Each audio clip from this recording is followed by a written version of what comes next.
Kyle Zempel from Black Earth Angling Company, and we're going to be tying up the modest minnow today.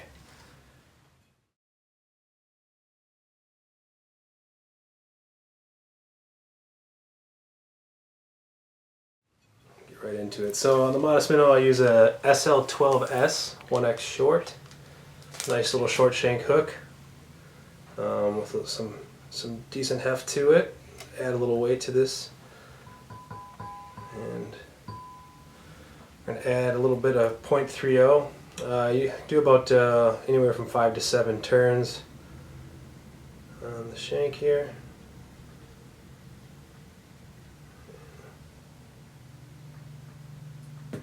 And this pattern is tied with Arctic Fox, and one thing you'll find is that a lot of times it takes just a little bit of extra weight just to pop that Arctic Fox through the water column, and that's why I added on here.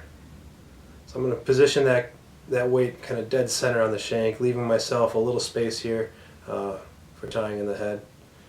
I'm just going to get my thread started using some GSP, white GSP here. Here we're going to start out with a base of bucktail. I kind of like to use a little wavier bucktail if you have the option.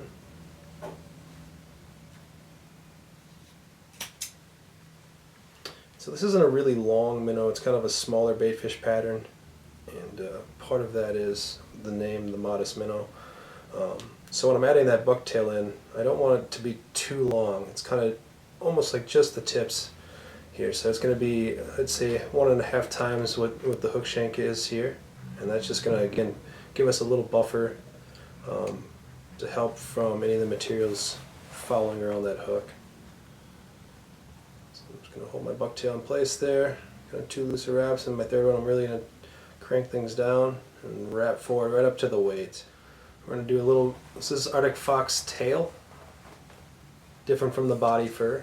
This is the tail fibers, and that's what you want to be using for it. And we're going to give ourselves a little pinch of it. We're going to leave that under fur in there. That's going to help build some of the bulk of the body. But a little tough, just about yay big.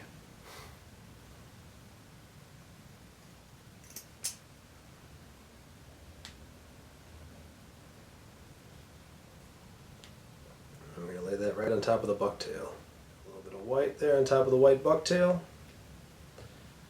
And then we're going to add in just a couple strands of some UV crystal flash here. I usually do 3 strands. If you want to make it flashier, you can certainly do so. 3 seems to work for me. So I'm going to tie kind of 3 on one side, and I'm going to move it over and bring it back on the other. Just wrapping forward just to give myself a little room. Pull those fibers over and come back over it so that I have flash on both sides. And I'm just going to snip that just a little bit past my bucktail.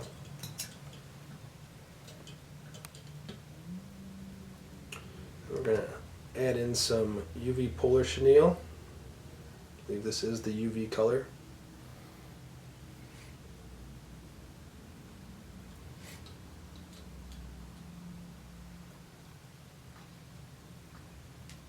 A little bit. We're just going to wrap our thread forward to the end of our wire wraps.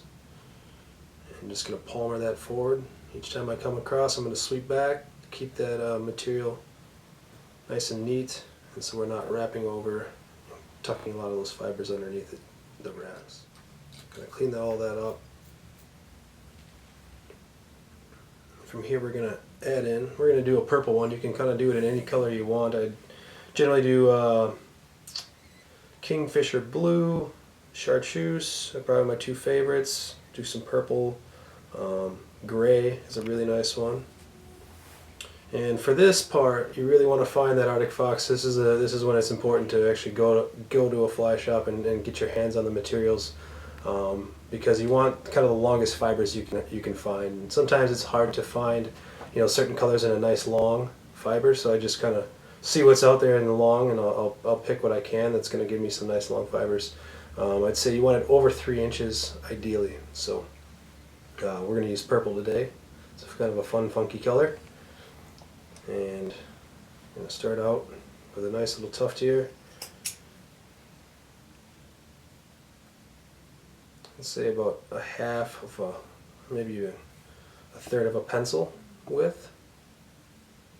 And we're going to kind of measure that out to go just past our bucktail and Arctic fox.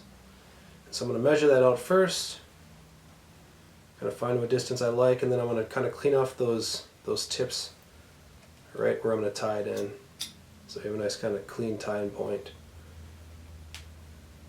Let's lay that on top and tie that right in facing back. And again, this is really important to make sure that this material stays on top of the hook. So you want to kind of add that first wrap, reposition it, make sure it stays there, and then start to add your securing wraps on top of that, just wrapping forward and cleaning those tips right up to the eye, and then we're going to wrap right back. Next we are going to, we should kind of be right in the middle, our thread position should be right in the middle of the empty space we have left. And in there we're going to add some UV or some minnow belly ice stub, and that's going to kind of blend the bottom of the baitfish together, kind of bringing the whole thing together nicely. We're going to go with an amount about this big here, and we're going to go right underneath on the underside. And this is where you want to kind of give one first wrap, let the weight of the bobbin hold everything in place, and position it so it stays there on the bottom.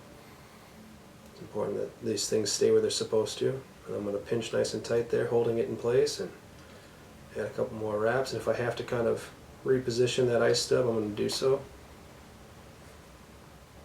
Some good wraps, and now we're going to just take this and fold it back and give a wrap over the top of it to hold it in place. Kind of sweep that back out of the way, and then we're going to give the last portion of Arctic foxtail. This will bring everything together. We're going to use all the same amount as we did earlier.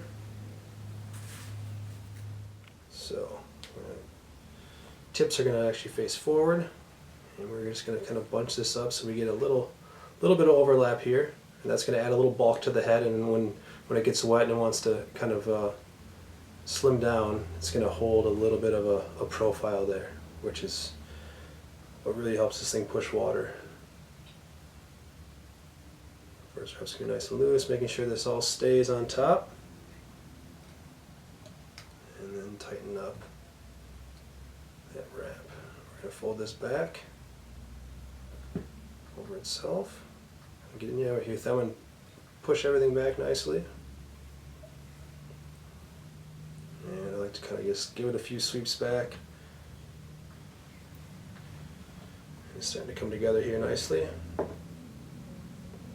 a couple of wraps in front of that. And lastly, we're going to add a little bit of material called shimmer fringe. That just adds a little extra flash to the top.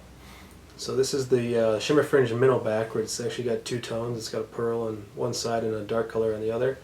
The dark color is going to go up, making kind of the dark back of a baitfish. Most of the time baitfish have a darker back than they do the underside. And I'm just going to take this where the tape is and snip about a 1/4 inch section and separate that out.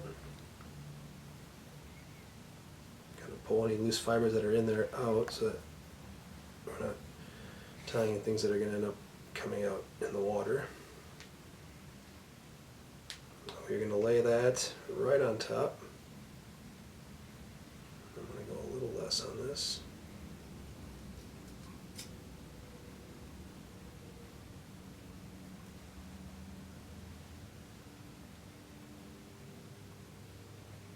So again, dark side will face up.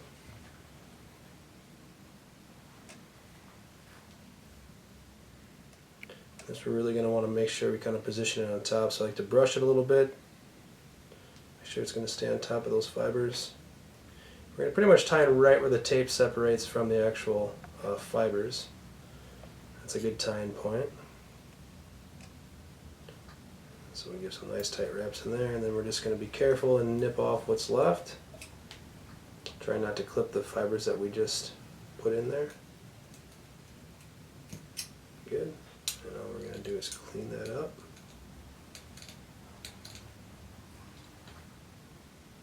There we go. Some of the fibers may come out of there. And then we're going to whip finish right in front of that.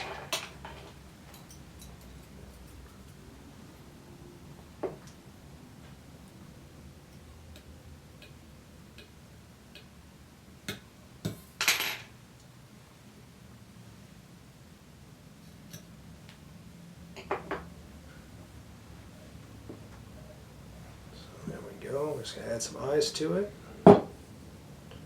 Should be good to go. When I'm adding eyes, I like to use a gel control. Seems to work the best when adding eyes.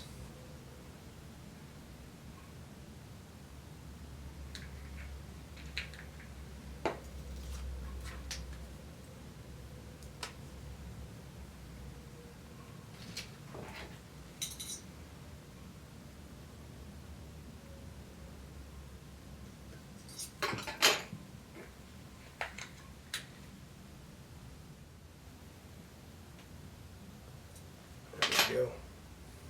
So the Modest Minnow is a, I'd say I'd call it a small to medium size baitfish pattern, and I like to use this one a lot when I'm fishing in the phenomenon on the lower called the crash. It kind of matches the baitfish that are in there, and it's easily presented. It's an easy casting fly, lightweight, holds a good profile for the size, and you know, it's one of those baitfish patterns you can kind of use for a lot of different fish. I've tied in different colors, and I use it for trout, and we'll also you know, use this on a lot of the pressure. You know, if I'm fishing pressured waters, it seems like the smaller baitfish oftentimes will be a little more effective when fish have seen a lot of bigger flies coming through or bigger lures. This thing is the ticket for that. So, the Modest Minnow.